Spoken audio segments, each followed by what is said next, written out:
রিলেটিভটা হচ্ছে কিভাবে আমি বলি আপনাকে, রিলেটিভ হচ্ছে সামিরার খালা হচ্ছে চাইনা, সামিরার খালাতো বোনের ফুপাতো ভাইয়ের সেকেন্ড ওয়াইফ। এই রিলেশনশিপটা অনেক মানে এটাকে আসলে কোনো তেমন কোনো রিলেশনশিপের মধ্যে ফেলা যায় না। যাই হোক, সে বলে ওটা যেটা ফ্যাক্ট সেটাই আমি আপনাকে বললাম। আজকে তো আমার সে দেখে আমি স্টেটমেন্ট চেঞ্জ করে ফেলে, তো আপনি ওটা সিআইডি দেখেছি, হ্যান্ড রাইটিং স্পেশালিস্ট দেখেছে, সবই তো করেছে ওটা।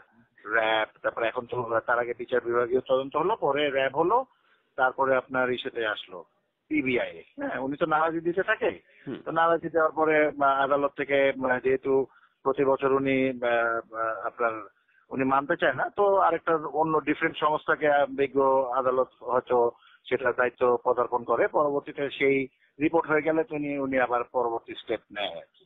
আর এটা ইমনের যখন মৃত্যুবার্ষিকীতে আসে প্রতি বছরই দেখা যায় যে নতুন নতুন কিছু একটা তৈরি হচ্ছে। তো যাই হোক, সেটা আমি বলছি, এখন আপনি আমাকে যেটা বলবেন আমি সেটা বলবো। সেটা একটা পরকীয়ার কথা বলছে, সাথে তো ওটার কোনো সম্পর্ক নেই। আমার সাথে ফ্যামিলির বিয়ে হয় যে আপনার ওদের ইমন ইন্তেকাল করার 3 বছর পর, আমার 99-এ বিয়ে হয়, ও 96-এ ওদের ইসে হয়, এবং আমাদের ফ্যামিলিগত ভাবে প্রপোজাল দিয়ে বিয়ে হয়, এবং ফ্যামিলি সেখানে আমাকে বিয়ে করতে চাইও নি কোনোভাবে। আমি বরং আমার ফ্যামিলি থেকে এটাকে রাজি করেছি, কারণ সে বলছিল যে এটা হয়তো পরবর্তীতে কথা উঠবে বা ইসে হবে। তো আমি বললাম যে না, এটা আমার ইচ্ছা, এবং আমি আমার একটা দায়িত্বের বোধ থেকেই করেছি। এটা হয়তো মানুষের এক একজনের এক এক মেন্টালিটি থাকতে পারে।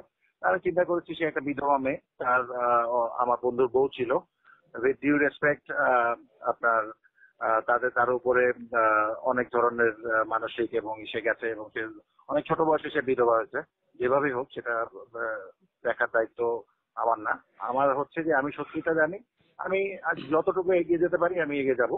আমি তাকে ফ্যামিলিগত ভাবে প্রপোজাল দিয়ে বিয়ে করছি, আমার বাবা মা ধুমধামের সাথে তাকে বিয়ে করেছে। এটা কি বাস্তবে সম্ভব যেই ছেলের সাথে বাসার থেকে পালিয়ে বিয়ে করেছে, এই ছেলের সাথে এত লাভ অ্যাফেয়ার ছিল, যেই এরকম একটা আপনার হার্ট থ্রব নায়ক, হ্যাঁ, যার বউ হয়তো এখন শাহরুখ খানের বউ বড় না শাহরুখ খান বড়, তো শাহরুখ আমি রোজ আমি থেকে যাবো, ঠিক না?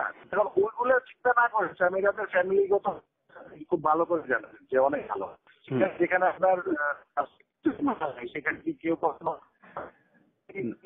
বুঝাতে চায়, সেটা ওখানে থাকবেই না। সে মানুষ, সে যদি ভাড়াতে খুঁটিয়ে নেয় তাহলে সে কেন থাকবে বলেন, এত বড় রিস্ক কেন নেবে সে? ওখানে যেমন বাসার আশেপাশে যারা নেবার ছিল, ওখানে তো মারা গেছে যখন, ওখানে তো কাজের লোকরা ছিল, ডলি ছিল, মনোরা ছিল, আবুল ছিল, আর একটা ছোট বাচ্চা ছিল যার নাম হচ্ছে ওমরকে দত্তক হিসেবে গিয়েছিল, যে ওকে বাবা বলে ডাকতো, স্বামীরাকে মামা বলে ডাকতো। হ্যাঁ, কিন্তু একটা ডলির ছেলে ছিল। তো ডল তার ছোট বাচ্চারও স্টেটমেন্ট নিয়েছে, আব্বু খারাপ। এটা সিআইডি ডিবি তারা তাদের প্যাটার্নে তারা যেভাবে নেয় তারা এক্সপার্ট, আমরা জানি না কিভাবে এটা নিয়েছে।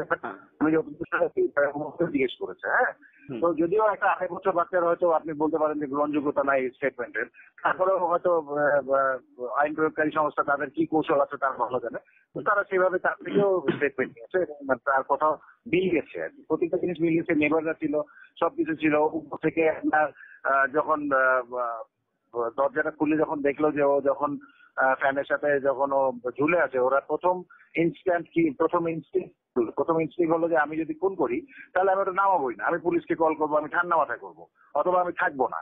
হ্যাঁ, আর যদি আমি থেকেও থাকি, আমি যদি ওইভাবে প্ল্যানটা মোটিভ করি, তাহলে আমি গিয়ে ওটা আগে পুলিশকে ফোন করবো, সাংবাদিককে ডাকবো, যে হয়েছে আপনারা দেখেন, এরকম ওটা ঝুলানো অবস্থায় থাকবে। আর এখানে পিওর একটা মানুষ একটা যদি লাভ, যাকে লাভ করে, যার স্পাউস, যার সাথে এত বছর প্রেম করেছে, তার সাথে সংসার করেছে, তাকে গিয়ে বাঁচাবে। তো তারা গিয়ে প্রথম ইনস্টিংক্টেই তারা গিয়ে পাটা ধরছে, বডিটা উঁচা করার চেষ্টা করছে, ওখানে বলছে তোরা নামা। ঘাও আনছে রান্নাঘর থেকে, বটি এনে কেটেছে, কেটে নামিয়ে তারপরে শুয়ে আপনার মুখে পানি দিছে, তারপরে পায়ের তলায় তেল মালিশ করছে। এগুলো কথা আসছে যে এগুলো কে তেল মালিশ করছে। হ্যাঁ, তারপরে এই ধরনের বিভিন্ন ধরনের উদ্ভট, মানে ওনাদের হয়ে গেছে যে এক একবার এক একটা জিনিস তৈরি করে যেটা লেগে যায়। এখন সত্যি ঘটনাটা কিন্তু আপনি সামিরার থেকে যেটা শুনবেন, জাস্ট নট বিকজ যে আমি সামিরার হাজবেন্ড থেকে এখন বলছি, আমি তো তার আগে মনে ফ্রেন্ডও ছিলাম। আমি যদি আজকে যদি আমার বন্ধুকে মেরে ফেলছে, আমি তার ওয়াইফকে গিয়ে আমি বিয়ে করবো, আমার কি পাগলে কামড়েছে নাকি? বুঝলেন না, সিআইডি রিপোর্ট, পিবিআই কি বলেন, সিআইডি রিপোর্ট দেখতে, ডিবি রিপোর্ট দেখতে, ওটা রিপোর্ট আছে না, রিপোর্ট একটা তদন্তকারী সংস্থার কাছে তো সুইসাইড নোটের অরিজিনাল কপি সবকিছু তাদের কাছে জামানত এই সে বাজেয়াপ্ত করা আছে, সব প্রত্যেকটা জিনিসই আছে আমাদের কাছে, সব কিছুর কপি আছে। আমরা কপি দেখতে চাইলে দেখেও দেখতে পারবে, কপি দেখতে পারবেন। Salman Shah the real story নামে একটা ইস্যু আছে, ওখানে সব আপনি ডকুমেন্ট গুলো দেওয়া আছে পিডিএফ আকারে। Salman Shah the real story একটা পেজ আছে আমাদের, সেখানে সব কিছুর কপি আপনি গিয়ে দেখতে পাবেন। আচ্ছা, আর আরেকটা বিষয় হচ্ছে আপনি হঠাৎ করে রুবি সুলতানার যে আগমনটা, এভাবে হঠাৎ করে আগমন, তারপর হচ্ছে সালমান শাহ রুবি সুলতানার আগমনটা দেখে আমরা আসলে অত্যন্ত সারপ্রাইজ হয়েছি যে ব্যাপারটা হয়ে গেছে, যে এটা কোথা থেকে আসলো, কেন আসলো এত বছর পরে।